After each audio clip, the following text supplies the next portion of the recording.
2024 put pressure on one driver to deliver. That is the smooth operator.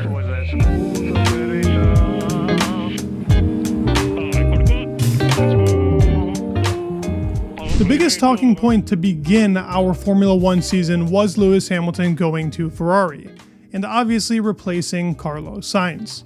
Even in the questions leading up to the season about the SF24 and Ferrari as a team, everything that was asked to Carlos was about Lewis Hamilton coming to Ferrari and how does it feel getting replaced at that team. The pressure was riding, and what has he done? He's been exceeding expectations. Before I get into the bigger part of this Ferrari video, I want to thank you guys for support on the channel. It genuinely means the world to me, and it's a crazy feeling seeing you guys supporting the channel, liking the video, and new people coming along. Thank you so much for coming and supporting the channel. If you're new here, go ahead and subscribe. It'd mean a lot for me. Let's get started with this Ferrari video. Ferrari has had their best weekend since Bahrain of 2022, a 1-2 with Carlos Sainz leading the way. The driver that's been under the most pressure this year has been Carlos Sainz, the smooth operator as many call him. The lead up has been all about him losing his seat and him still being unemployed. We still don't know where Carlos can go and where even the potential is for him to go to. Now there are people talking. Christian Horner had a cheeky mention at Carlos Sainz having a great weekend and getting the race win himself. And we do know that Red Bull is interested, but through the past, it'd be interesting if they actually take him because of the whole entire dad situation between Max Verstappen and Carlos Sainz.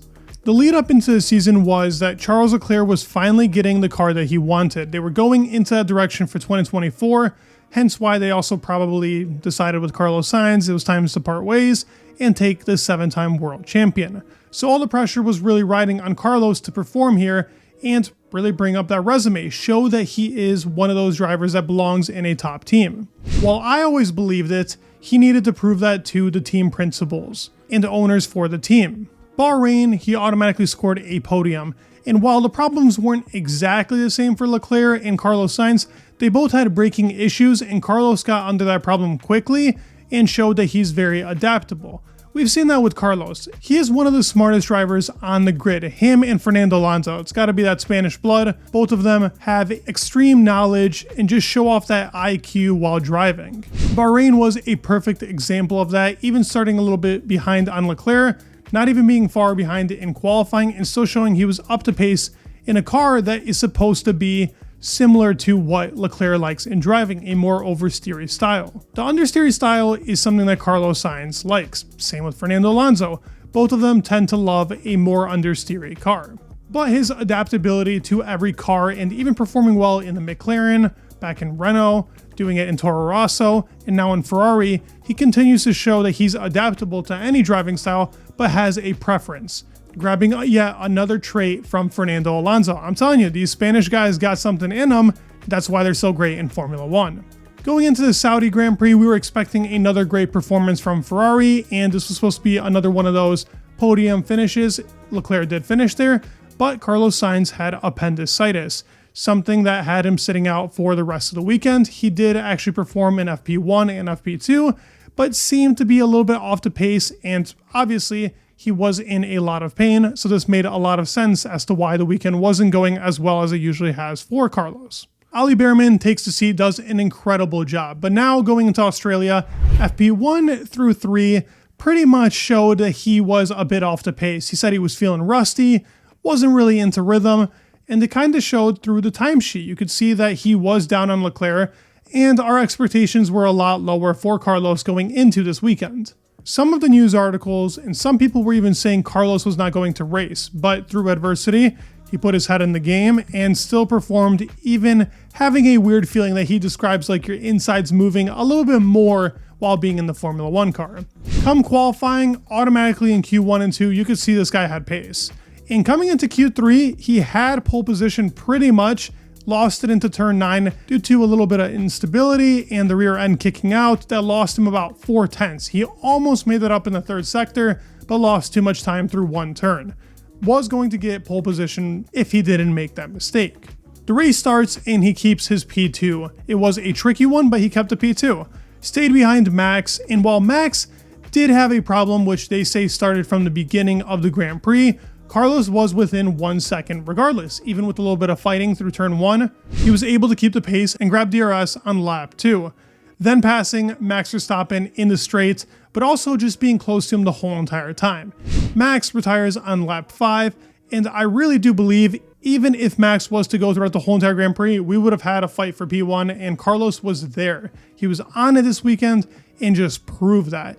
Through the first, the second, and the third stint, he was just chef's kiss.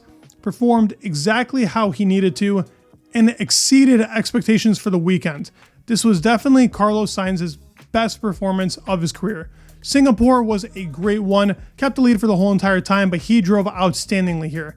Leclerc wasn't even close to his pace, and no other driver could actually catch him. He genuinely was the fastest and even controlled his tires for most of the race.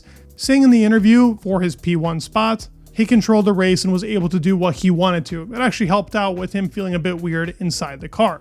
So with a victory and a great performance in Bahrain, now if he was able to perform in Saudi, maybe he would even be up there in P1 right now instead of Max Verstappen. It would definitely be much closer when it comes to the standings because Max actually DNF'd here in Australia, but it's good to know that he is already high up with a whole entire Grand Prix missed. This definitely asks the question though, did Ferrari make a mistake taking Lewis Hamilton over Carlos Sainz? The smooth operator offers a lot of traits, but the 7-time world champion offers a lot of experience and is one of the best drivers ever in Formula 1. While I do think Ferrari has definitely done a lot of thinking, it is interesting to see that right now Carlos Sainz is the better performer in the first 3 races of the year over Leclerc. I see Leclerc as the fastest driver on the grid when it comes to qualifying. I also see Lewis Hamilton as one of the greatest of all time when it comes to driving a Formula 1 car. Both those drivers have amazing traits to them and are just outstanding drivers.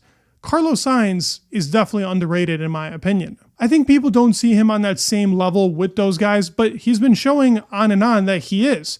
In 2022, he was a bit behind on Leclerc in the beginning of the season. Definitely seemed like a car that Leclerc liked a little bit more, but you could tell Leclerc was the championship contender within the first 11-ish races, and Carlos Sainz was a step behind. I don't think it's a mistake taking Lewis or keeping Carlos. Both those drivers are outstanding, and I think Carlos will find himself on the grid, whether that be in a top team or developing the new Audi F1 car. But what he has done is changed a lot of people's opinions. I'm glad that people are seeing how great of a driver Carlos is. It's showing that Ferrari don't really have a distinctive 1-2. It's more of who's the better driver in that weekend. It's always a mix-up between who will perform better. Will Leclerc have problems? Will Carlos have problems?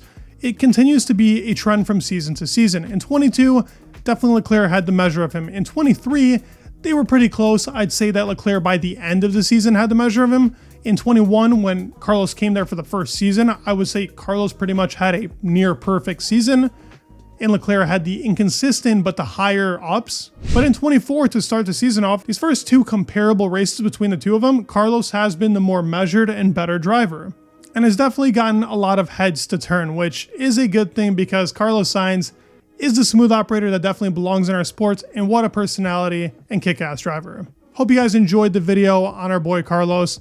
If you did, please leave a like, subscribe, it'd mean the world, and peace.